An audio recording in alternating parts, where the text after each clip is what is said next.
চরম ক্ষেপেছে ইসরায়েলের সেনারা। কর্তৃপক্ষের সরবরাহ করা বিভিন্ন যন্ত্রাংশ এবং সরঞ্জামের ত্রুটির কারণে গাজায় বিপদে পড়ছে ইসরায়েলের সাধারণ সৈন্যরা।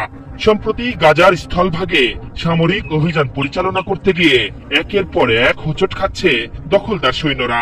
এতে ইসরায়েলি সেনাবাহিনী হারাচ্ছে গুরুত্বপূর্ণ সব সেনা সদস্যদের। মূলত পর্যাপ্ত গোয়েন্দা তথ্য, দুর্বল পরিকল্পনা এবং ত্রুটিপূর্ণ নেতৃত্বের কারণে ভয়াবহ বিপর্যয়ের মুখে পড়তে হচ্ছে বলে গাজায় যুদ্ধ করা সেনারা। মঙ্গলবার গাজার দক্ষিণে খান ইউনিস শহরে প্রতিরোধ যোদ্ধাদের ফাঁদে পা দেয় ইসরায়েলি সেনারা। সেই ফাঁদে পড়তেই দখলদার সেনাদের বহনকারী একটি সাজোয়া যান বিস্ফোরিত হয় এবং তাতে আগুন ধরে যায়। এই ঘটনায় 7 ইসরায়েলি সেনা সদস্য নিহতের খবর স্বীকার করে আইডিএফ। একই দিন আরেক ঘটনায় ইসরায়েলি সেনাদের উপর রকেট চালিত গ্রেনেড নিক্ষেপ করে প্রতিরোধ যোদ্ধারা। এতে 2 সেনা আহত হন।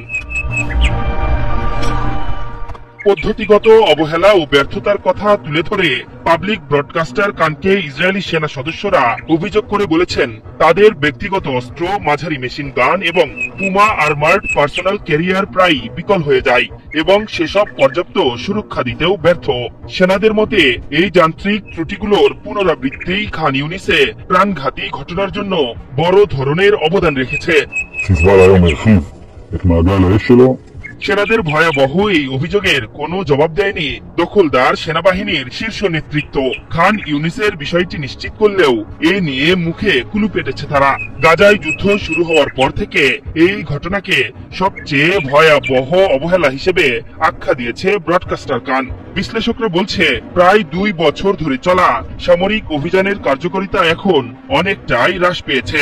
সেনা সদস্যদের মনোবল হারানোর কারণেই এমনটি হয়েছে বলছেন তারা। গাজার যোদ্ধাদের পুরোপুরি নির্মূল করতে না পারাও একটি বড় ব্যর্থতা বলছেন সমরবিদদের কেউ কেউ।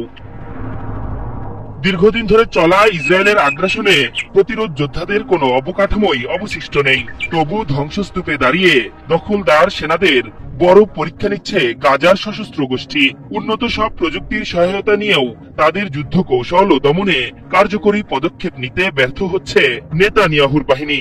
বিশ্লেষকদের মতে এভাবে চলতে থাকলে গাজা নিয়ন্ত্রণে নেয়া তো দূরের কথা, জয় পাওয়াই কঠিন হয়ে যাবে।